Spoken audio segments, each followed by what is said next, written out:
አብይ ጾምን የምንጾመው የት ለመድረስ ነው ሐሳቡ። ይሄን እንዲመለስልን ነው።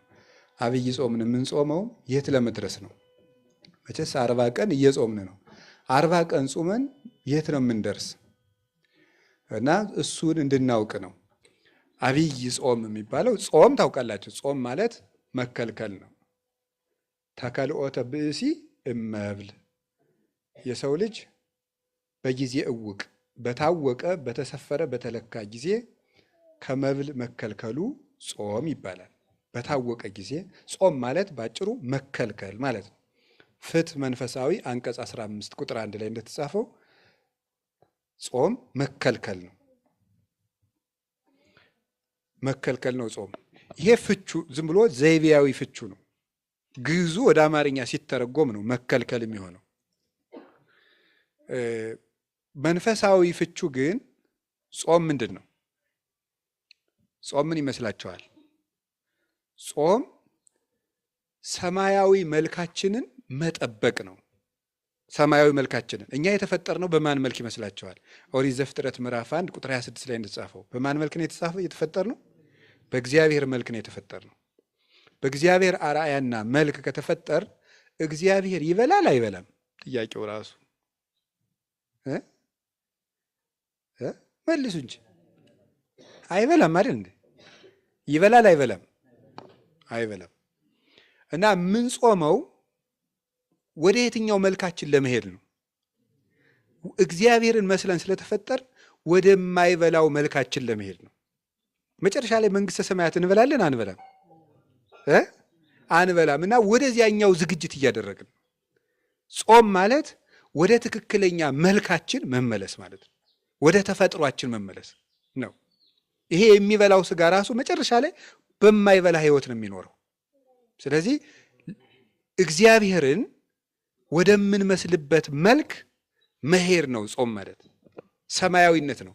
ይውላችሁ የእኛ ኦርቶዶክሳዊ ተዋሕዶ ቤተክርስቲያን ስንዱ እመቤት የሆነችው እናታችን ከዓመት ካሉት ቀናት የምታበዛው ምኑን ነው? በቃ ጠቅላላው ህይወታችን ማንን ወደ መምሰል እንዲያድግ ነው። አሁን ብዙ ሰው ምን ይላል? እንዲሁ ኦርቶዶክስ መሆን ያደክማል። ምክንያቱም ጾሙ ቀኑ ምንድን ነው? በጣም ብዙ ነው። እስኪ ለአብይ ጾም 55፣ እሺ ጾመ ሐዋርያት 40 እስኪ እናድርገው። እሺ በሉ ደግሞ 95፣ ጾመ ነቢያት 44፣ 139 መጣ። ፍልሰት 16፣ ነነዌ 3፣ እሺ ዓርብ ረቡዕ 52 ነው የሚመጣ 52 አማል ግን የሚቀነስ ይኖራል። እስቲ 52 እናድርገው ዝም ብለን 52 ሳምንት ነው አመቱ። ስንት ይመጣል? አዎ ይሄን ያህል ጾም አላት ከአመቱ ማለት ነው። እና ምንድን ነው አመት ሙሉ እንዳንበላ የምታረገን እች ቤተክርስቲያን ነው። የለም ልጆች የሚሻላችሁ ማንን ብትመስሉ ነው? ፈጣሪያችሁን ብትመስሉ ነው። ይሄማ መብላቱ የማን ነው? የበሬ ነው። የበሬ የአህያ የፈረስ ነው። እግዚአብሔርን ብትመስሉ ነው የሚሻላችሁ። እንዲያው ለመቆም እንስሳነቱንም አንዳንድ ጊዜ ምን አድርጉት ነው ብሉ፣ እየዋላችሁ ብሉ። መች ይሄ እንስሳው ጠባያችሁ ካልቆመ መላካዊ ጠባያችሁ ስለማይሆንለት እየዋላችሁ ብሉ፣ እየጾማችሁ ብሉ። ግን እግዚአብሔርን መምሰላችሁ ቢበዛ ይሻላል ብላ ነው። በሰማይ መብላት መጠጣት የለም። ይቺ ቤተክርስቲያን ሰማያዊት ቤተክርስቲያን ስለሆነ የሰማዩን ኑሮ ነው እዚህ ውስጥ የምታለማመደን። ጾም የሚጾም ሰው ስጋሁ ለጸዋሚ ኢይትከሃሎ ከመ ይኑም ኩላ ሌሊተ ፊልክስዩስ ሲናገር መጽሐፈ መነኮሳት የጾመኛ ሰው ሰውነት ሌሊቱን ሙሉ ተኝቶ ማደር አይቻለውም ይላል። ጾም የትጋት ምንጭ ነው። ትጋት የሚገኘው ከጾም ነው። ሰው በልቶ ትጉ ሊሆን አይችልም። እና የጾመኛ ሰው ሰውነት ንቁ ነው ይላል። ጾም እማ ለጸሎት እህታ ለአርምሞ ወጥንት ለኩሉ ገድል ሰናይ። የጸሎት ማር ይስሐቅ ሲናገር ደግሞ ጾም ምንድን ናት ያለ? የአርምሞ ምኗ ናት?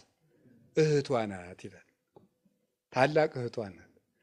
አርምሞን ዝም ማለትን፣ መረጋጋትን፣ መስከንን የምታመጣው ማናት? ጾም። እማ ለምን? ለጸሎት። የጸሎት እናቷ ናት። ደግሞ ጸሎትን የምትወልዳት ማናት? ጾም ናት። የሚጾም ሰው ጸልይ ጸልይ ጸልይ ጸልይ ጸልይ ነው የሚያሰኘው። አይምሮ የተሳለ ነው፣ አንደበቱ ስል ነው፣ ልቡናው የተከናወነ ነው፣ ሐሳቡ ክት ነው። ስለዚህ የጸሎት እናት ናት። ነቃ ለአንብ የእንባ ምንጭ ናት። ሁልጊዜ የሚበላ ሰው ማልቀስ አይችልም። በነገራችን የሚጾም ሰው ነው። አሁን ከዓለም እኮ ተቃራኒ ነው። የዚህ ዓለም ነገር እኮ እና ክርስትና እንደተቃረኑ ነው የሚኖረው። አሁን ካልጠጣህ የትኛውን ውሃ ታነባዋለህ ነው አይደል የሚለው። በሳይንስ ቢሆን ኖሮ ብናዋጋ ያልጠጣኸውን የት እንባ ይመጣል ነው። እንዲሁም ቅዱሳን ሲበቁ ውሃ ወደ አለመጠጣት ሲሄዱ እንባቸው ምን ያደርጋል? እያጸርው ይይዙ ነው እኮ የሚለው። እንባቸው ፈጽሞ የማይቆም ነው የሚሆነው፣ እንደ ሰኗ፣ ለዚያውም አይን የማይቆጠቁጥ ያለ ስስት የሚወርድ እንባ ነው የሚኖራቸው። የእነ አቡነ ገብረ መንፈስ ቅዱስ፣ የእነ አቡነ ተክለ ሃይማኖት፣ የእነዚህ ከዋክብት እንባቸው ምንጭ ነው፣ የክርስቶስን ሕማም እያሰቡ ማለት ነው። የእንባ ምንጭ፣ የጸሎት እናት፣ የአርምሞ እህቷ ማናት? የጥንት የገድል የተጋድሎ ሁሉ መጀመሪያ ጾም ነው። የተጋድሎ ሙሴ 40 ዓመት ህዝብን የመምራትን ገድል የጀመረው ምን በማድረግ ነበር? በመጾም ነው የጀመረው። ክርስቶስ ራሱ መድኃኒታችን ኢየሱስ ክርስቶስ ዓለምን የማስተማር ገድልን የጀመረ ምን አድርጎ ነው? መጀመሪያ ጾሞ ነው። ሁሉ ነገር ተጾሞ ይጀመራል። ልንገራችሁ፣ አንድ ሰው ገበታ አለ። ገበታው ውስጥ ውሃ እርጥብ ሲሆን ነው ደረቅ ሲሆን ነው ትንኝ የሚመጣው? እርጥብ ሲሆን ነው አይደለም? አዎ እርጥብ ሲሆን ነው። እንደዚህ ሁሉ ከማይጾም ሰው ሰውነት ማን ይሰበሰባል? አጋንንት ይሰበሰባሉ። አጋንንትን ዝንብ ወይም ትንኝ አድርጓቸው ይሰበሰባሉ። ከደረቁ አይሰበሰቡም። አጋንንት ከበው የሚያስጨንቁት የማይጾምን ሰው ነው። የሚጾምን ሰው አይፈትንም ማለት እንዳልሆነ ሁሉ ማለት ነው። እሱ ራሱን የቻለ ጎዳና አለ። ስለዚህ ያስጨንቃሉ። ጥያቄ፣ እሳት እየነደደ እንጨት ብንጨምርበት እሳቱ ምን ያደርጋል? ይጨምራል። እንጨቱን ወጣ ወጣ ብናደርገውስ ይጠፋል አይደል? እንዲህ እሳቱ። አዎ፣ እንጨት ምንድን ነው? ምግብ። እሳት ምንድን ነው? እንደዚያ ነው። ስለዚህ እንጨቱን ወጣ ወጣ ስናደርገው እሳቱ ምን ያደርጋል? ይጠፋል ነው። ጾም ታጸምም የተባለ ለዚህ ነው። ጭጭ ነው የምታደርገው፣ እረፍ የምትለው እንጨቱን መቀነስ ነው። ይሄ ነው ጾም።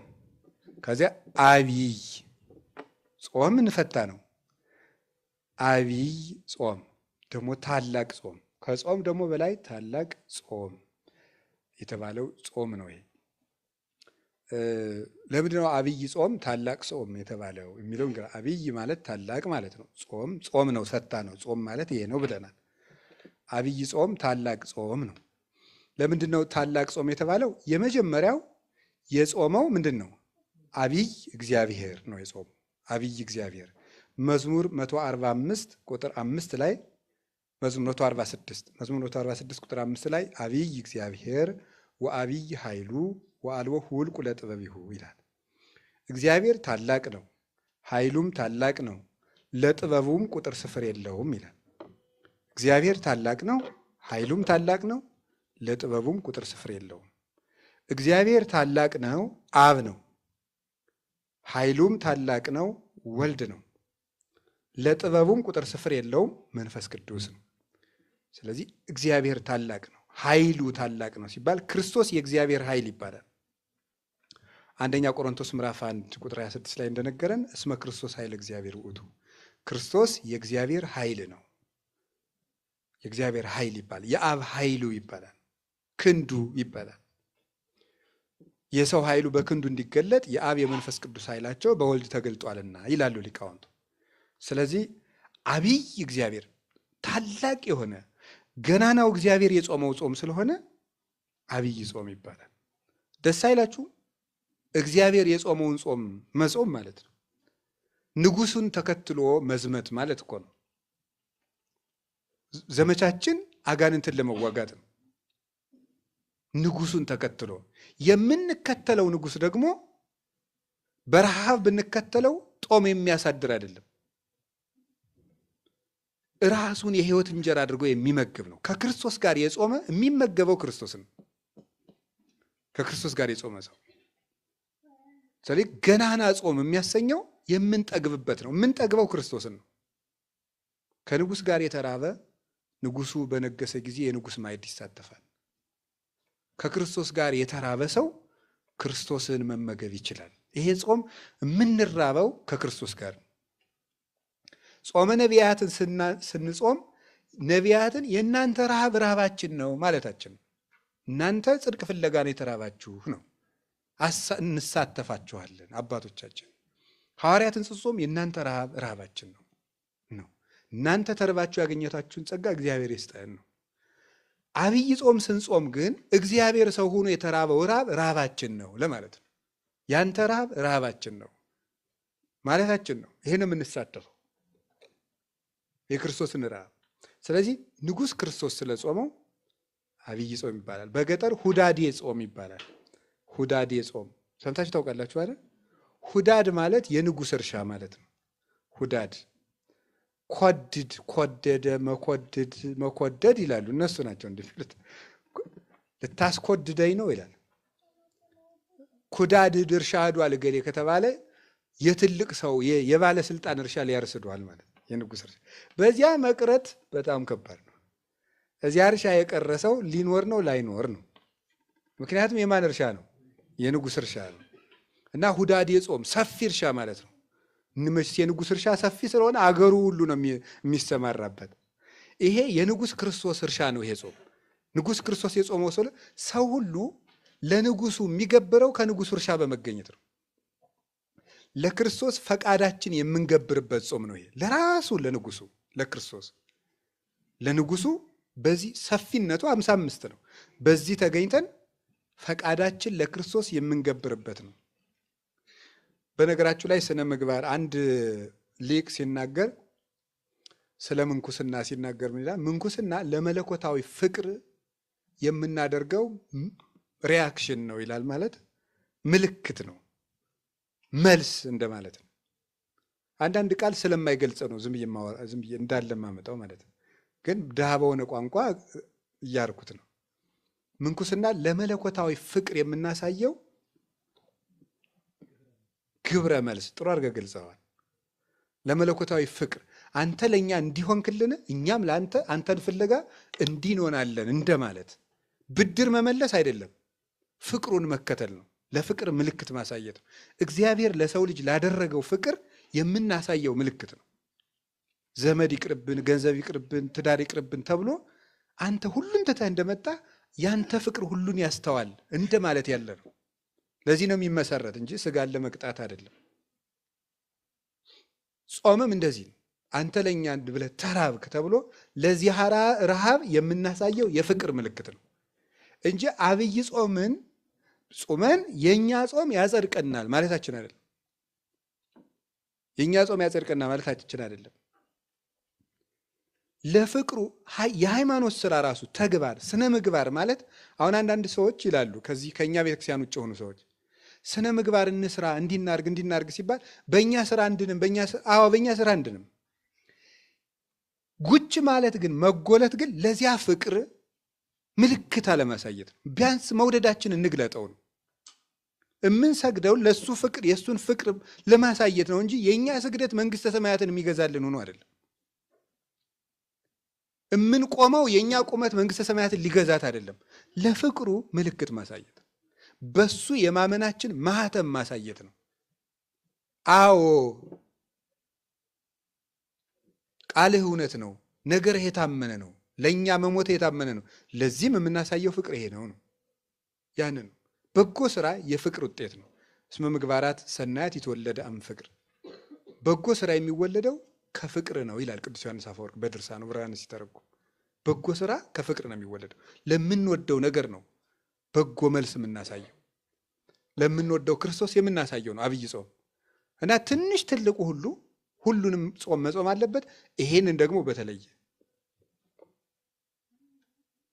የእግዚአብሔር ረሃብ ድንቅ ነው በእውነት። የሀብታም ልጅ ቢርባው እንኳን እንዲያው ያሳዝናል። እንዲያው ሁሉ እያለው እንላለን። እግዚአብሔር የተራበው ረሃብ ነው ይሄ ጾም። ሁሉ እያለው ለሁሉ መስጠት እያበላ የተራቡትን አብልቷቸዋል። ለተጠሙት ውሃ አይደለም ወይንን ያጠጣቸው፣ በኋላ ሲብስ ደሙን ያጠጣ። እሱ ሲራብ የማይደንቀው ሰው ምን አይነት ጭንቅላት ያለው ሰው ነው? ያንን ይዘን ነው የምንጾመው። ስለዚህ ካሳ የተካሰበት ቀን ነው። 40 ቀን ለአራቱ ባህሪያታችን የካሰው ካሳ ነው። ሁለተኛ አብይ የሚያስብለው ለዚህ ነው። ለእኛ የተደረገ ትልቅ ካሳ ነው። አንደኛ በማንነቱ አብይ እግዚአብሔር ነው የጾመው። ሁለተኛ ትልቅ ካሳ የተካሰበት ነው።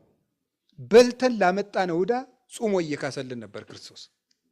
አንዱ ቤዛችን የሚያሰኘው ክርስቶስ ይሄ ነው።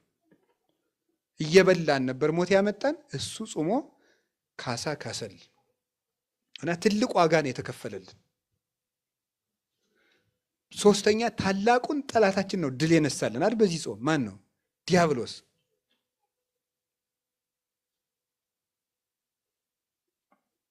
እምደ ጸላኢ ዘአልቦ ምህረት ያለው ቅዱስ ኤፍሬም ምህረት የሌለውን ጠላታችን ነው የቀጠቀጠልን። ትልቁን ጠላታችን በዚህ ጾም ቀጥቅጦታል። በትዕቢት ቢመጣ በትዕቢት ነበር ቀድሞ ከገነት የወጣ ነው። በትህትና አድርጎ በስስታችን ነበር ሔዋንን ዋፍተዋ ለሔዋን ቢ የሚያደርግ ስስት ነበረ ገነቱ ነበር። እሱን አጠፋው። የሌላትን ገንዘብ መመኘት፣ የሌላትን አምላክነት መመኘት፣ ፍቅረ ነዋይ ነበረባት ሔዋን። የሰጣትን ትታ ያልሰጣትን። ሶስቱም አዳምና ሔዋን ሞትን ያገቡባቸው መስመሮች ነበሩ። ጌታ በ40 ጾም የተፈተናል። እነዚያን ነው ያጠፋልን። የኃጢአትን ስሩን ያደረቀበት ጾም ነው ይሄ ጾም። ስለዚህ አብይ ጾም ገናናው አምላክ ስለ ጾመው፣ ትልቅ ካሳ ስለካሰልን፣ ሶስተኛ ትልቁን ጠላታችን ድል ስለነሳልን አብይ ጾም ይባላል ባጭሩ። እሺ አብይ ጾም ከየት ይጀመራል ነው? አብይ ጾም ከየት ይጀመራል? እስኪ በሉ አብይ ጾም በሉ። እሺ ከየት ይጀመራል ነው? መልሱ እስኪ ከዘወረደ በሉ እስኪ። አዎ አብይ ጾም ከዘወረደ ይጀመራል። አሁን የአብይ ጾም ምንድነው ርዕሳችን? ንገሩኝ እንጂ። ጉዞ ነው። የአብይ ጾም ጉዞ ከየት ነው የሚጀመረው ነው? የአብይ ጾም ጉዞ የሚጀመረው ዘወረደ ነው። ዘወረደ ማለት ነው እሱ ዘወረደም ላይሉ ነው። ከሰማይ የወረደውን ክርስቶስን ይዘን የምንጀምረው። የአብይ ጾም መጀመሪያ ክርስቶስ መውረዱን መከተል ነው። መጾም ማለት አምላክ ስጋ መሆኑን መከተል ነው ጾም። ዘወረደ እንደኛ ቤተክርስቲያን የሚያስደንቅ ቤተክርስቲያን የለም። በእውነት ቤተክርስቲያን አንዲት ናት። ግን በመዋቅር ደረጃ በኢትዮጵያ ኦርቶዶክስ ተዋሕዶ ቤተክርስቲያን ያለው ስርዓት ድንቅ ነው። ይሄ የሆነው ደግሞ በታላቁ መብራታችን በቅዱስ ያሬድ ምክንያት ነው እና ዘወረደ ብሎ የሰራልን እሱ ነው። ጾሙ ከዚህ እንጀምር ተገልጦለት ነው። ሌሎቹ ዘወረደ አይሉትም፣ ሌላ ስም ነው ያለው በሌሎች አብያተ ክርስቲያናት ዘንድ። የእነሱም ድንቅ ነው። እግዚአብሔር በየስልቱ ይመለካል። ሃይማኖቱ እስካለ ድረስ ነውር የለውም። ዘወረደ ብለን የምንጀምረው እኛ ነን። ስለዚህ አብይ ጾም ከየት ነው የሚጀመረው ሲባል ከእግዚአብሔር ልጅ መውረድ ነው። አብይ ጾምን መጾም ማለት የእግዚአብሔር ልጅ እግዚአብሔር ወልድ ወደዚህ ዓለም የመጣውን መውረድ አድንቆ በዚያ ተመስጦ መኖር ነው። አሁን እየጾምን ይመስላችኋል? የመጀመሪያዎቹ ክርስቲያኖች ክርስቶስ ወደዚህ ዓለም የወረደበትን ምስጢር ለማድነቅ ብለው አብይ ጾም ሊገባ ሲል ዮርዳኖስን ተሻግረው በረሃ ሄደው 40ውን ቀን ሰንብተው የሆሳዕና ዕለት ነበር መልሰው የሚገናኙት። በሐዋርያት ዘመን የነበሩት ማለት ዳቧቸውን ቋጥረው ዮርዳኖስን ተሻግረው በረሃ ሄደው ሁሉም ለየብቻው ሆኖ የክርስቶስን ወደዚህ ዓለም መምጣት እያደነቀ ከርሞ የሆሳዕና ይገናኛሉ። ስለዚህ በክርስቶስ ሰው መሆን መደነቅ ነው። ዘወረደ ገባ ጾም ገባ ሲባል ዘወረደ ስንል እግዚአብሔር እኮ እኛን ለማዳን መጣ ብሎ በዚህ ተደንቆ ጾሙን መጀመር ነው።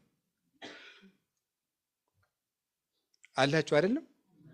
ያው እግዚአብሔር ወደዚህ ዓለም መጣ የሚለውን እንዲደንቀን መሆን ነው። ደንቆን ከጾም ነው ጥሩ ነው። እንዲደንቀን አንድ ሁለት ነገሮች እንደው ሊቃውንቱ ከተናገሩት ልንገራችሁ። እስቲ እግዚአብሔር ወልድ ወደዚህ ዓለም መምጣቱን ይዘን መደነቅ ነው እና እዚያ ጋር የምናደርገዋል። አሁን በዘወረደ ሳምንት ማድረግ ያለብን ነገሮች አሉ። በዘወረደ ሳምንት የመጀመሪያው ማመን ማድነቅ ነው። የምናደንቀው ሰው ሆኖ ወደዚህ ዓለም የመጣበትን ምስጢር ነው። ቅዱስ ዳዊት ምን ብሎ ነበር የተናገረው? አጽነነ ሰማያተ ወረደ ነው ብሎ ነው የተናገረው።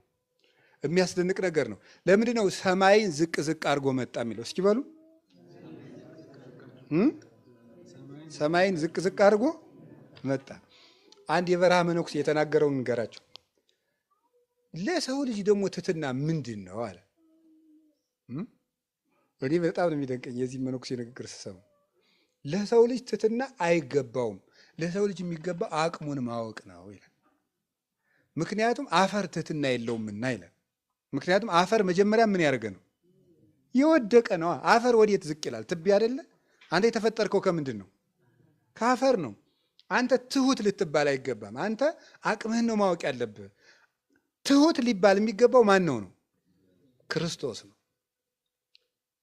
ካለ ማንነቱ ወደማይመጥነው የመጣ እሱ ነው። እኛ ሁሉ ነገር ዝቅ ብንል ይመጥነናል፣ መጠናችን ነው። ብንሰደብ መጠናችን ነው። ብንታማ መጠናችን ነው። መሬት ላይ ብንቀመጥ መጠናችን ነው። ለሱ ግን ሁሉ የማይመጥነው ነው። ሁሉ ያለው የሌለው ሆኖ ሲመጣ ነው እንጂ ትሕትና ደግሞ ሰው ምን ትሕትና አለው ይላል። አፈር ትሕትና አለው እንዴ?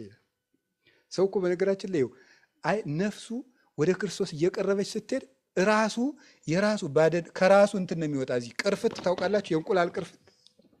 ከዚያ ቅርፍት መውጣት ነው የሚጀምረው። ነፍሱ ትበራለች። አሁኛ እኮ ትንንሽ ነገር በተነካን ቁጥር የምንበሳቸው የት ውስጥ ነው ያለ ነው? አሁን እዚያው ቅርፊት ውስጥ ነው። እዚያው ቅርፊት ውስጥ ስለሆን መንደፋደፍ ነው እዚያው ውስጥ። እንዲሁ መንፈስ ቅዱስ መቼ እንደሚፈለፍለን እግዚአብሔር ይርዳን። በእውነት እዚህ ቅርፍታችን መቼ እንደሚያወጣን እግዚአብሔር ምን ደፋድ። ሰው ነፍሱ ወደ ክርስቶስ እየተጠጋች ሲሄድ ከራሱ ማዕቀፍ ከራሱ አጥር ያወጣና ክርስቶስን እያየ መደነቅ ነው። የራሱን ነገር እየረሳ ነው። የኋላውን እየረሳ ወደፊት ምን እላለሁ ነው ያለ ቅዱስ ጳውሎስ። እረሳለሁ፣ የኋላውን እረሳዋለሁ፣ ወደፊት ነው የሚሄደው። ራሱን የሰራውን የራሱን ታሪክ እየዘነጋ አይኑ ክርስቶስ ላይ ነው የምታርፈው። ዘወረደ የሚባለው እግዚአብሔር ሰማይን ዝቅ ዝቅ አድርጎት መጣ ነው። በጣም ነው የሚገርመኝ። ዝም ብላችሁ አስቡ። ሰማይን ዝቅ ዝቅ አድርጎ አንተ አሁን ምን ዝቅ ታደርጋለህ? ሰማይ የለ ምድር የለ፣ ምን ነው ዝቅ የምታደርገው? እኔም ማለት እኮ ነው አንተ ስል በነገራችሁ ላይ ማለት ሁላችንም ምን ነው እኔ ዝቅ ማድረግ ምናችን እናደርጋለን? እኛ ዝቅ ያላለ ምን ኑሮን ምናችን ነው ዝቅ የሚለው? ሰማይን ዝቅ ዝቅ አደረገው እኮ ያለው ምንድን ነው? ቅዱስ ዳዊት የሚለው አረ ልብ በሉ እያለ እኮ ነው። ምኑን ነው ዝቅ ዝቅ ያደረገው? ትልቅ ትልቅ ነገሩን እኮ ዝቅ አድርጎት መጣ ነው። ሰማይ እንጂ ስለ ሰማይን ይዞ ተዚህ ወርዶ አይደለም። ሰማይ ወደዚህ ዝቅ ቢል አትደነቁ? አሁን ይህ ሰማይ ዝቅ እያለ ቢወርድ አይደንቃችሁ? አይገርማችሁ? ክርስቶስ ከዚህ በላይ የሆነ ነገር ነው ዝቅ አድርጎ የመጣ። ልዕልናውን ዝቅ አድርጎ ምልአቱን ወስኖት ርቀቱን አግዝፎት ዝቅ አድርጎ ሰማያት ያላቸው እነዚህ ናቸው። ምልአቱ፣ ስፋቱ፣ ርቀቱ፣ መንግስቱ፣ እበዩ፣ ልዕልናው ብለው 7 ያደርጓቸዋል ሊቃውንቱ። እነዚህን ነው ዝቅ ያደርጋቸው። እንዴ ንጉሥ እኮ ከድሃ ቤት ምሳ ሲበላ ብናየው አይደንቃችሁ? እፎ ቤተ ነዳይ አደረክም ምስኪን ነው። እንደ አንድ ንጉሥ እንዴት ያሉ ንጉሥ ናቸው! ቆሎ እኮ በሉ ተብለው ይደነቃል። እኔ ቤት እኮ ቅራሪ ቀመሱልኝ ተብሎ ነገ የሚፈርሰው ሰውዬ በ3ኛው ቀን ብንሄድ አፍንጫችን ይዘን የሚያስመልሰን ሰውዬ እኮ ነው ንጉሱ ነው የሚደነቅ። ክርስቶስ ዝቅ ብሎ በእኛ መንደር ሲመጣ አይገርማችሁ? በእኛ መንደር ሲመጣ የእኛን ልብስ ለብሶ እንደኛ እያለቀሰ እንደ ሕፃናት እታች ወከመ ሕፃናት በከየ እንደ ሕፃናት እያለቀሰ ሰው ታቅፎት እንዲሁ ጾም እኮ ነው። ይሄ ነገር ነው ዘወረደ። ጾሙ እዚህ ነው የሚጀመረው። በዚህ ስትመሰጥ ጾሙ ደስ ይላል ማለት ነው። በዚህ ነው የምንመሰጠው። ይሄንን ነው ሊቃውንቱ ያደነቁት። ክርስቶስ ወደዚህ ዓለም መጣ ሲባል የምታዩት ነገር አለ። ምንድን ነው የምታዩት? አንደኛ ኃጢአታችን ምን ያህል ከባድ እንደነበር ተመልከቱ። እግዚአብሔርን ከሰማይ ያስወረደ ኃጢአት ነበር የሰራ ነው። አንድ መልአክ የማይመልሰው ኃጢአት ነበር የሰራ ነው። ምን አንድ መልአክ መላእክት ሁሉ ተደምረው ሊመልሱት የማይቻል ኃጢአት ነው የሰራ ነው። እግዚአብሔርን የሚያስወርድ ኃጢአት ሰርተን ነበር። የዕዳችን መጠን ተመልከቱት። ሁለተኛ እንደዚህ ያለነውን ደግሞ ምን ያህል እንደሚወደን ለማሳየት ነበር። ርዩ መጠን አፍቀረነ እንዘ ጸሩነ ይህነ ለእግዚአብሔር ተሳሃለነ በሞተ ወልዱ። እግዚአብሔር ምን ያህል እንደወደደን ተመልከቱ አለ ቅዱስ ጳውሎስ። ጠላቶቹ ነበርን እኮ ግን ወደደን ያለ አኮ በአምጣነ ጌጋይነ ዘኮነና ሐሳበ ጸጋሁ ለእግዚአብሔር። የእግዚአብሔር የምሕረቱ የቸርነቱ ብዛት መጠን እንደ በደላችን መጠን አይደለም የሆነብን። ስንጠላው ወደደን፣ በልጁ ሞትም ታረቀን። ይኸውላችሁ ኢየሱስ ክርስቶስ ወደዚህ ዓለም በመምጣቱ የነገረን ይሄንን ነበረ። ከካህሊነቱ ይልቅ ፍቅሩ ነበር የቀደመበት። ሶስተኛ የሚያሳየው ሰው ምን ያህል ክቡር እንደሆነ ነው። ሰው ምን ያህል ክቡር እንደሆነ ያሳየው ምን ትዑቱ ሰብ ከመ ትስክሮ ወምን ትዑቱ ጓለ እመሕያው ከመ ተሐውጾ። ሰውን ሰው ሁነ ሥጋ ለብሰህ በምሕረት ትጎበኘው ዘንድ ሰው ምንድን ነው? እንዲሁ ሰው ምንድን ነው? አንተ ሰው እንድትሆንለት ሰው ምንድን ነው? ቸርነትህ ነው እንጂ ማለት ነው። ቅዱስ ዳዊት ይሄን ነበር ያለ መዝሙር 8 ላይ። ሰው ምንድን ነው? አንተን ሰው ያደርግሃል? እንዲሁ ቸርነትህ ነው እንጂ ሰው እንድትሆንለት እንዲሁ ሰው ምንድን ነው? ሰው ክቡር ነው። የቅዱስ ዳዊት አንክሮ ነው፣ ጥያቄም ነው። አንክሮው ሰው ምን ያህል ክቡር ቢሆን ነው አንተ መጥተህ ምን ያህል ክለት ማለት ነው። አንዱ ፍቹ የሞት ክለት ነው። አንተ በአንተ ደም የተገዛ ሰው ምን ያህል ክቡር ቢሆን ነው እንደማለት ነው። እረ ሰው ምን ያህል ነው? ይገርማችኋል እኮ አንድ ሰው ሀብታም ቢሆንና ምን ያህል ቢወዳችሁ ምን ሊያደርግላችሁ ይችላል? በግ ሊያርድላችሁ ይችላል። ክርስቶስ በግ አይደለም ያረደ፣ የገዛ ስጋውን ነው የሰጠን፣ የገዛ ደሙን ነው የሰጠን። ዘወረደ ማለት ይሄን ነው። እኛን ሊያድነን እንዲህ ብሎ ከሰማያት ወረደ። እንዴት እንደሄደ ተመልከቱት። ከልዑል መንበሩ መጣና የሴት ልጅ ለመሆን መጣ። በጣም ነው የሚያስደንቀው። አሁን እኛ ብሎ እናደርገዋል። የሴት ልጅ ሊሆን ነው የመጣ። ማኅፀኗ ሊያድር ጡት ፈጥሮ ጡት ይለምናል። ይገርማል እኮ የፈጠረውን ጡት ለምኖ ይጠባል። በፈጠረው ጀልባ ለምኖ ይታዘላል። የፈጠረውን ውሃ ለምኖ ይጠጣል። ይህን የሚያደርግ እሱ ብቻ ነው። መጣና ሰው ሆነ። ከዚያ ምን አለ? እንዲያው በእናቱ ማኅፀን መኖሩ ማ ድንቅ ነው። እሷ ንጹሕ ንጽሕት ምንም ነውር የሌለባት ነው። እሱስ ጥሩ ነው፣ ይሻላል። ተወልደ በተድላ መለኮት ብሏል ቅዱስ ያሬድ። ተወልደ በተድላ መለኮት ለመለኮቱ በሚገባ መለኮቱን በምትገልጥ በድንግል ተወለደ ማለት ነው። ለመለኮቱ ባህሪ ምልክት በምትሆነው እናት ተወለደ። ግን የሚደንቀው ከዚያ ደግሞ ወደ ከእናቱ ማኅፀን ንጹሕ ከሆነችው ነበልባላዊት ሰረገላ ከሷ ወዴት ሄደ? ወደ ፍግ። የት ነው ያ? በረት ማለት ይገርማል። ይሄዳል። ከዚያ ወዴት ነው ሄደ? ወዴት ነው ሄደ? ጭራሽ ሰው መሆኑ ሲደንቀን ደግሞ የሰው እግር ሊያጥብ ሄደ። ይሄ እኮ ነው የሚገርመው። እንዲህ ይገርማል እኮ እግር ሊያጥብ ደግሞ እንደው ታጥቆ። አሁን እንዲህ አይደንቃችሁም? ምን ይደንቀናል? ምንም አይደንቀንም እኮ እግር አጠበ። አንድ ጠቅላይ ሚኒስትር እግር እያጠበ በቴሌቪዥን ብናይ ኑሮ እንል ነበር። ምን እንደው ጭራሽ እግር አጥቦ ነው እንዴ? ኧረ እኛ ምን አሸረግደው ነገር ተውት። እግር ማጠብ እንዲሁ ታምር እኮ ነው። እግር ከማጠብ ደግሞ ምንድን ነው ያደረገ? በውርደት ወደ መሞት ነው ሄደው። ሰዎች የሚሞቱትን የመጨረሻውን የውርደት ሞት ወደ መሞት፣ ለእሱ ግን ክብሩን ቀልጦበታል። ልብሱን አውልቆ ወደ መሞት ሄደ። ደግሞ ልብሱን ታጥቆ እግር አጠበ ብለን ሲደንቀን ልብሱን አውልቆ ወደ መሞት እርቃኑን ወደ መሰቀል ሄደ። ከዚያ ወደ መቃብር ወረደ። እስከ የት እንደሚወርድ እያያችሁት ነው። ወደ እመቤታችን ማኅፀን ከሰማይ ወረደ ብለን እንደነቀን፣ ወደ እመቤታችን ማኅፀን ወረደ ብለን እንደነቀን። ከዚያ እሷስ ድንቅ ንጽሕት ናት፣ የኃጥአንን እግር አጠበ። ይሄደና ደግሞ ጭራሽ ልብሱን እስካወልቆ ምራቅ እስኪተፋበት ድረስ ወረደ። ከዚያ ደግሞ ጭራሽ እስከ መቃብር ወረደ። ግን በጌትነቱ ተነሳ። ዘወረደ ማለት ይሄ ነው። ይሄንን እያሰብን የምንጾመው ጾም ነው። እንዲህ የሆነውን ጌታ ለመከተል ነው የምንጾመው። ቅጣት አይደለም ጾም። ይህ ስጋችን ለመጎሰም ምናምን ለእሱ አይደለም የምንጾመው። ይሄ ፍቅር ነው የሚያጾመን። ከቃሉ ጋር ነች እና በዚህ በዘወረደ ሳምንት ምንድን ነው ማድረግ ያለብን? ትሁት መሆን። ምን መሆን ያለብን? ትሁት መሆን። ዘወረደ ብሎ የሚጾም ሰው ትሁት መሆን አለበት። እንዲሁ በዘንድሮ አብይ ጾም ይህን ብናደርግ የምንመካው በምን እንመካለን? እውቀት ያለው በምን ይመካል? በማወቁ ይመካል።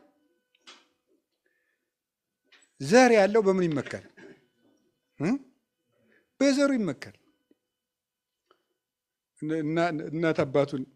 የእናት አባቱን ዘር እየቆጠረ በሀገሩ በዘሩ ይመካል። መልክ ያለው በምን ይመካል? በመልኩ።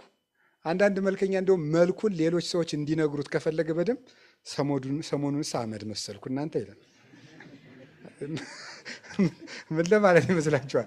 መልኩን በደንብ እንዲነግሩት፣ ኧረ እናቴ አንተ እያበራ ነው እንዲባል አይነት ወይም ደግሞ በቃ እንደዚያ እና መልክ ያለው በመልኩ ይመካል። ሀብት ያለው በሀብቱ ይመካል። ገድል ያለችው ደግሞ በምን ይመካል? በገድሉ ይመካል። በትንሹ ማለት በትንሹ አብሶ ከኛ የባሰ ሰው ካየንም አይጣል አይደርስም። አዎ ትህትና ማለት ምን ማለት ይመስላችኋል? ሁልጊዜ እናገረዋለን። ትህትና ማለት ራስን ከማንም ሰው በታች ማድረግ ነው።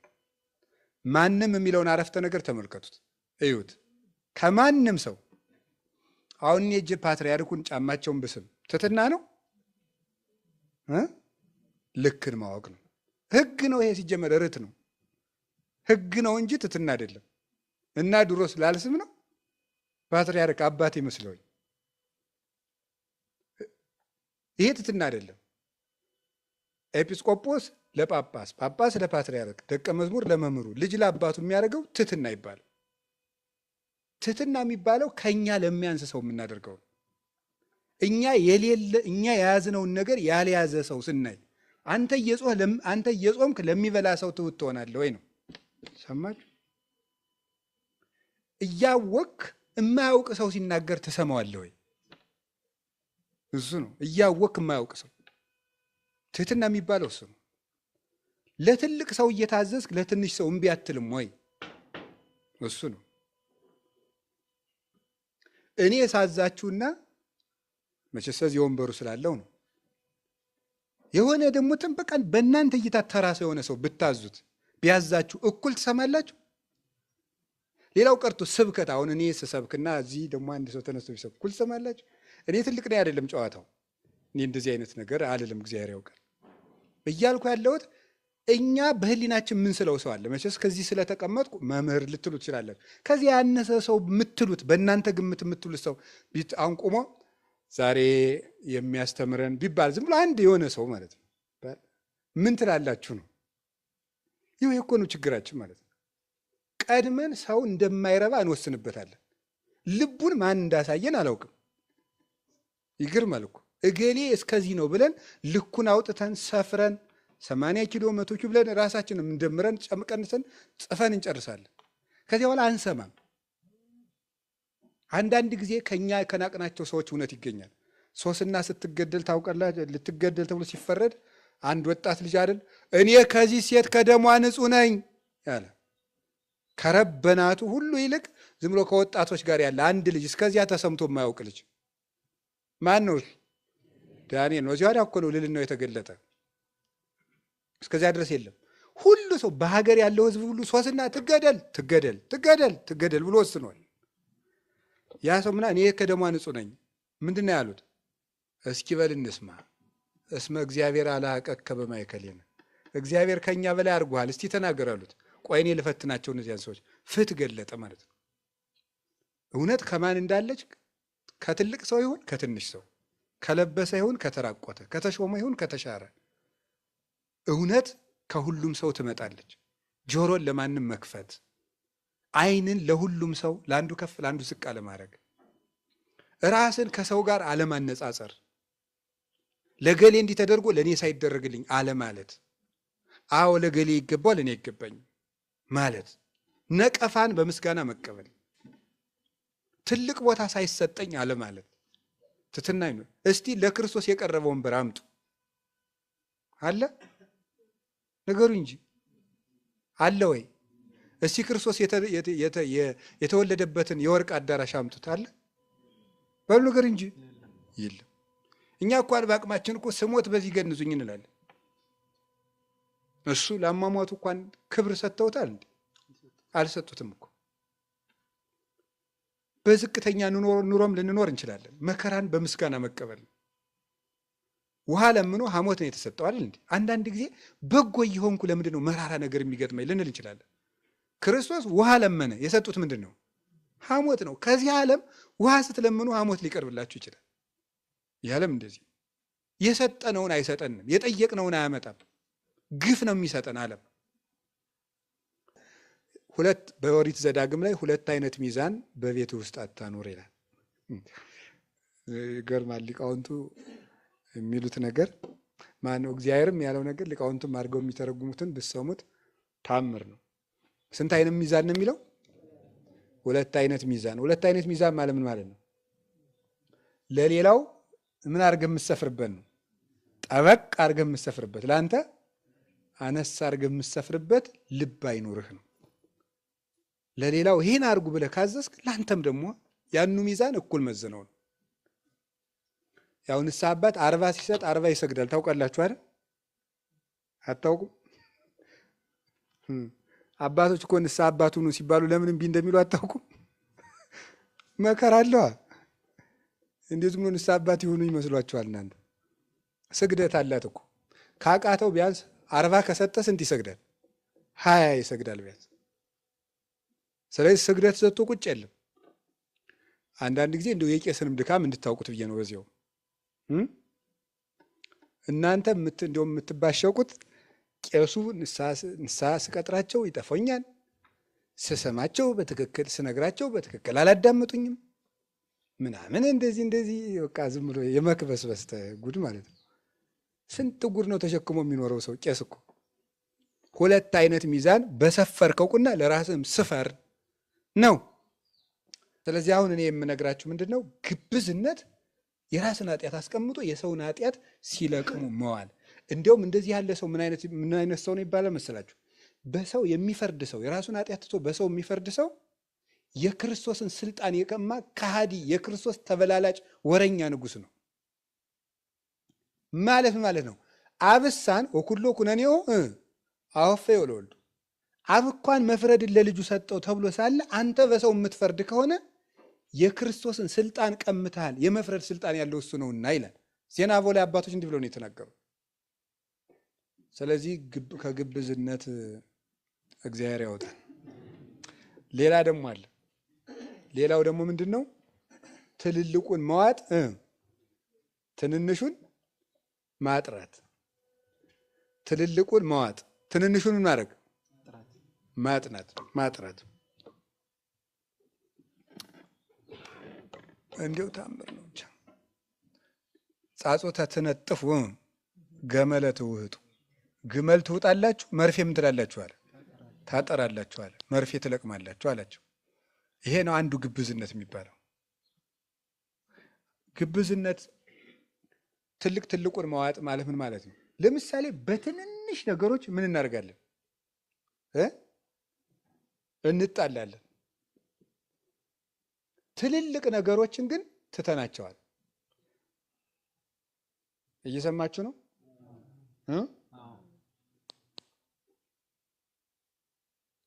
እሺ፣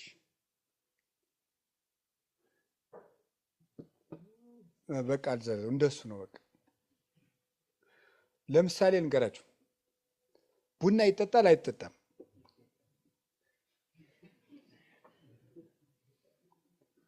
ቡና ይጠጣል አይጠጣም? በቃ ጥሩ። እኔ አሁን ቡና ይጠጣልም አይጠጣምም አልልም።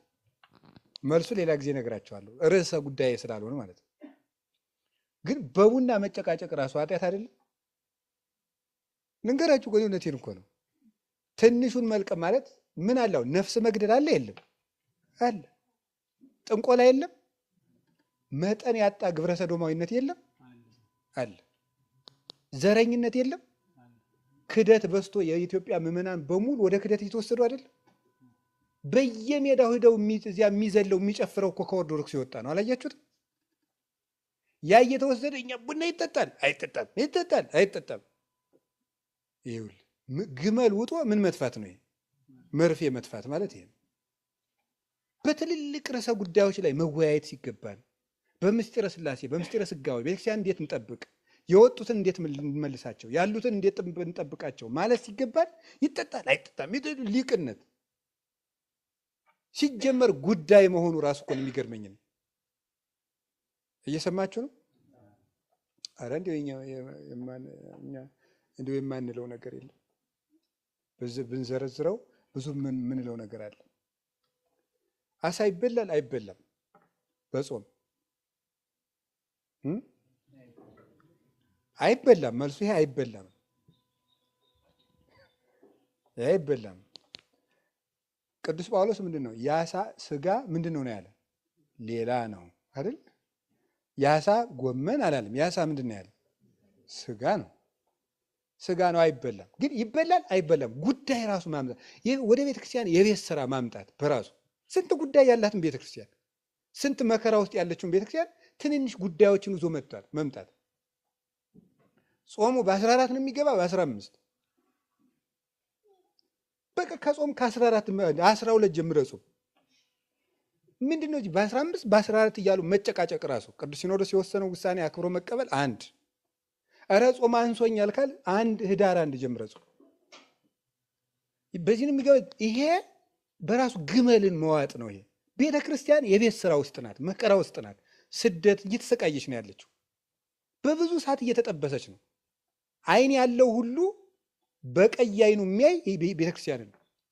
እግር ያለው ሁሉ የሚፈጥን እሷን ለማቃጠል ለማጥፋት ነው። በዚህ ቤተ ክርስቲያን ላይ መከራ አንሷት ነው ወይ? ሐሳብ እያመጣን መከመር፣ ሐሳብ እየመጣን መከመር። አረ ሌላም በጣም ብዙ ነገር ነው። በቃ እንደው ዝም ብሎ እንትን የማይባል ነገር የለም። ለመክሰስ ስባት ይባላል ብሎ ሊጠይቅ ይችላል ሰው ነው። ለምሳ ብቻ ነው ሰው እኮ መከረኛው ነው። እንደው ሰው ያልገባው መከራ የለም። አሁን ይሄ ሁሉ ምላችሁ ለምንድን ነው? እንደው ችግር አላጣንም፣ እባካችሁ ችግር አላጣንም። በትንሽ ነገር መጨቃጨቅ፣ ትልቅ ነገር እያለን ትልልቅ ጉዳይ እያለብን ትልቅ ዓላማ እያለን ትልቅ ጉዞ እያለን ፊታችን ላይ ዘንዶ አፉን ከፍቶ እየጠበቀን በትንንሽ ነገሮች እየተባላን ቤቱን ማቁሰል፣ ቤቱን መፍታት ጉዳይ ያጣን። እኛ እኮ መከራ ያጣን ሰዎች ነን። እኔማ አሁን ሳየው ምን ማለት እንደሆነ ገብቷቸዋል። መከራ ቸገረኝ እኮ ነው ይሄ ማለት። ወይ ጉድ! ሰይፍ እያለቁ ወንድሞቻችን እህቶቻችን እየታረዱ እየሞቱ ዛሬ ያየነው ነገ እያጣ ነው። በትንሽ ንግድ መጨቃጨቅ እና ይሄ ነው። ከቃሉ ጋር ናችሁ? እንዲሁ ልንገራችሁ፣ ቤተ ክርስቲያን ውስጥ ገብታችሁ ራሱ እንደዚህ ይላል እንዴ። አንድ ቅዱስ ጻድቅ ነው ከበረሃ አባቶች አንዱ እና ምንድን ነው የሚለው? ወንድምህ ቤተ ክርስቲያን ውስጥ ንባብ እያነበበ ንባብ ሲያበላሽ ስትመልሰው የሚቆጣ ከሆነ ቶው፣ ንባቡን አንተ ዝም ብለህ በልብህ እየመለስክ ስማ ይላል። ንባቡን እንዳይነጥብ አንተ በምን መልሰው ነው? በልብህ እየመለስክ ቶው፣ ዝም ብሎ እንደ ፈረስ ይጋልብበት። ያያችሁ ለፍቅር የሚከፈልን ዋጋ እያለው ቃል እግዚአብሔር እንኳን እያበላሸ ቢሆን የሚቆጣ አይነት ሰውዬ ከሆነ ምን በለው ነው? ቶው፣ አንተ ግን ቀለሙን በልብህ መልሰው ነው። እስከዚህ ድረስ ነው ለሰው የምንጠነቀቀው። እና ጉዳይ አድርገን መጨቃጨቅ እንትን አይባል እንትን ይሄን በለው ይሄን። እግዚአብሔር እንግዲህ ለትልቅ ነገር እንድናስብ ይርዳን። ትልቅ ነገር ነው ማየት። ሀባ አሎ ገደላ እኛ የኛ ንስርነታችን አሞራነታችን አንድ የሚሰበስበን ቅዱስ ስጋ አለ። ያ ማን ነው? ክርስቶስ ነው። እኛ የምንሰበሰበው ስብሰባ የምንሰበሰበው ውሳኔ የምንወስነው ትልቅ ነገራችን ክርስቶስ ዙሪያ ላይ መክበብ ነው። ጥቃቅን ነገሮች ላይ አይደለም እኛ የምንከበው። እኛ የምንከበው በክርስቶስ ዙሪያ ነው። ይሄንን ያደረግን እንደሆነ ከግብዝነት እንወጣለን። ግብዝነት በጣም ብዙ ነው፣ ይብቃል። ከዚህ ንጹህ መሆን ነው። አይሁድ ለምሳሌ ያደረጉትን እንገራችሁ። ለምሳሌ የአይሁድን ግብዝነት ላሳያችሁ። ሰውየው እጁ እንደዚህ ብሏል፣ እንደዚህ ያለ ነው እድሜ ዘመኑ። ደግሞ አንዲቱ ደግሞ ከተፈጠረች ጀምሮ ምንድናት? ጎባጣ እንደ መሬት የቀረበ የተሰፋች ናት። ጌታችን ሴትዮ ያደርግና ቀና በይ አላት። የዚያች ሴትዮ ደስታ አስቡት። ከተወለደች ጀምሮ ጎባጣ ቀጥ ስትልና አሰበችው ሮጣ ስትደርስ ሰርታ ስትበላ ተመልከቷት። ያችን የታሰረች ፈታ መጥተው ምን እንዳሉ ሰምታችኋል? ሰንበት ነው ዛሬ። እንዲሁ እኮ ታምር እኮ ነው። ቁጭ ብላችሁ ዝም ብላችሁ አስቡት ማለት ነው። የሰው የእድሜ ዘመን ማሰሪያ ሲፈታ በሰንበቱ እንዴት ትፈታለህ? ሰውየው እንዲህ ብሎ የኖረ ነው። እጅን ዘርጋረው እንዲህ ያለ አብረው መደስ ሲገባ ሰንበት ነው። የአይሁድ ነገር መቼስ ዛሬም እኮ ስትሄዱ እኮ ያስቃሉ። ስልክ ለምሳሌ በሰንበት አይደውሉም ዛሬም እስራኤል ውስጥ። ለምን? ሰንበትም እንደዚህ መነካካት ማለት 09 ምናምን ሲነካኩ ሰንበት እንዳይሻር ማለት እና ስልኩን በኪሱ ይዝና ግን የሚፈልገው ሲሆን አውጣና ደውልልኝ ይላል። ይሄ ሊፍት ራሱ የፎቅ ሊፍት አለ።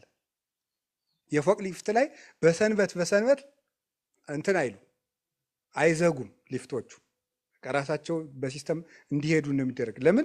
ሊፍቱን ሲያረጉ ሰንበት እንዳይሻር ማለት ነው። አቤት አቤት አቤት አቤት አቤት አቤት ጻድቃን እንደው ተዘጋባቸው ናማ ይሄንከው ብለው ያስነካሉ።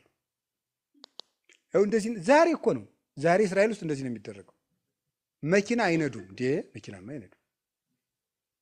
አሁን ድረስ እስራኤል ውስጥ መኪና የማይነዳበት ሰፈር አለ። በጣም የኃይለኞቹ አይሁዳውያን ሰፈር እዚያ እየነዳ ብትሄድ ወግረው ይገሉሃል። አሁን የእስራኤል መንግስት ታው በቃ በዚህ ሰፈር አትንዱ ብሎ አስቁሟል። እንደዚህ ያደርጋሉ። ከዚያ አስበሉ ክርስቶስን ወግሮ መግደል ግን መርፌ ማጥራት ምን መዋጥ ነው? ይሄ ግመል መዋጥ ማለት ይሄ ነው። እኛ የአብርሃም ልጆች ነን። ኧረ አብርሃም እንዲህ አላደረግም ማለት አብርሃም መንገድ ዳር ቤት ሰርቶ የወጣ የወረደውን የሚያበላ ሰው ነው። እናንተ ግን እኔን የምትገድሉ ናችሁ አላቸው። ይኸው እንደዚህ ናት። ሰንበት እንሽራለን ይላሉ፣ የሰንበትን ጌታ ይሰቅላሉ። እንደዚህ ነው። እኛም እኮ እንደዚህ ነን። ለትንንሽ ሕጎች ተጠነቃቂዎች እንላለን። የሰው ልብ ግን ወግተናል። ይሄን ነው የምነግራችሁ። ግብዝነት ንጹሕ መሆን። ከዚያ ምን ሆነ አድርጉ ነው ያለ? ፊታችሁን ምን በሉ ነው? ታጠቡ። ይሄ ንስሐ ግቡ ነው። ስለዚህ እንዲያው በቃ ከዚያ ፊት አንገራችሁ። ከፊታችሁ ታጠቡ በፊት የሚቀድመው ምንድን ነው? ስትጾሙ ራሳችሁን ተቀቡ አለ። ራሳችሁን ተቀቡ ማለት ራስ የተባለ ማን ነው? ልብ ነው። ቅባት የተባለ ምንድን ነው? ፍቅር ናት። ራስ ለምንድን ነው ሲባል ራስ የበላይ እንደሆነ ሕዋሳትን ሁሉ የሚመራቸው የሥነ ምግባር ሁሉ አለቃ ማን ነው? ልብ ነው። ሰው ራሱን ከተቆረጠ እዚያ በኋላ ምንም ይሞታል። ሰው ልቡ በቂም ከተበላሸ በቃ ተበላሽቷል። ከዚያ በኋላ ራስ ያለው ለዚህ ነው። አንድ ሰው የሚሞተው ራሱ ሲቆረጥ። ልቡ ከተበላሸ አንድ ሰው ጾሙ፣ ጸሎቱም፣ ስግደቱም፣ ምጽዋቱ ተበላሽቷል፣ ሙቷል። ሰውየው የሞተ ሕዋስ ነው ማለት ነው። ይህን ራስን ልብ አድርጉት። ሕዋሳትን ጾም፣ ጸሎት፣ ስነ ምግባር አድርጓቸው። እነዚህ ሁሉ አብረው ይወድቃሉ። ስለዚህ መጀመሪያ ልብህን አስተካክል ነው። እሱ ደግሞ ተባለ ፍቅር ነው። ልብን ቅባት አለው። የተቀባ እንዲያምርበት ፍቅር ያለው ሰው ያምራል በእግዚአብሔር ዘንድ። የነፍስ ውበቷ ፍቅር ነው። ሰው ራሱን ተቀብቶ ፊቱን ተቀብቶ እንዲያምርበት ልቡ ፍቅር ያለው ሰው እሱ ውብ ነው። በእግዚአብሔር ፊት ያማረ ሰው ማለት እሱ ነው። ይሄ በቀረ ይሄ እንትን ቆዳ ታውቃላችሁ? ቆዳ የከብት ቆዳ አታውቁም? እና እሱ እንትን ይሄ ለመሶብ ለመታጠቂያ ለምናምን ይደረጋል አይደል? መጀመሪያ ምንድን የሚያደርጉት? ያደርቁታል። ያንን እንዴት ከራራ እንደሆነ ታስታውሱታላችሁ? ወግቶ እኮ ይጥላል፣ ሰብሮ ይጥላል። እርጥቡ በሬው እንድታረድ ሲያሰጡት ነው። እንደዚያ ከራራ የሆነ ሰው አለ፣ እንደዚያ ቆዳ ማለት ነው። ሲለፋ ግን መኝታ ይሆናል። ጎርባጣ፣ ለሰው ሁሉ መጎርበጥ አይገባም። እንግዲህ ፍቅር ይኑራችሁ። ልባችሁን ከምን አንጹት ነው? ከቂም አንጹት ነው። የንጽህና ሳምንት አይደል? ከዚያ በኋላ ምን እናድርግ ነው? እንዲያው ቂምም እዘን ሰንብተናል፣ ኃጢአትም ነግሶብን ሰንብቷል። በዝሙትም በሌላውም በውሸቱም በስርቆቱም በአመንዝራነቱ በዚህ ሁሉ ረክሰናል። እንዲያው ምን እናድርግ ስንለው ደግሞ ቸር አይደል እሱ? እጽቡ ገጸክሙ በምን ታጠቧልና? አሁን በንስሐ ታጠቡ አለ ማለት ነው። ይህን ሰርቶልናል። በንስሐ ታጠቡ። ወለመኮነ ኃጢአትክሙ ከመላይ አጽአድዎ ከመበረድ፣ ኃጢአታችሁ እንደ አለላ ቀይ ቢሆን እንደምን አነጻዋለሁ ነው ያለ። እንደ በረዶ እንደ ባዘቶ ነጭ አድርገዋል ብሎ ትንቢተ ኢሳይያስ ምዕራፍ 1 ላይ ነግሮናል። ነው እንተዋቀስ ይቤ እግዚአብሔር ኑ እንዋቀስ ይላል።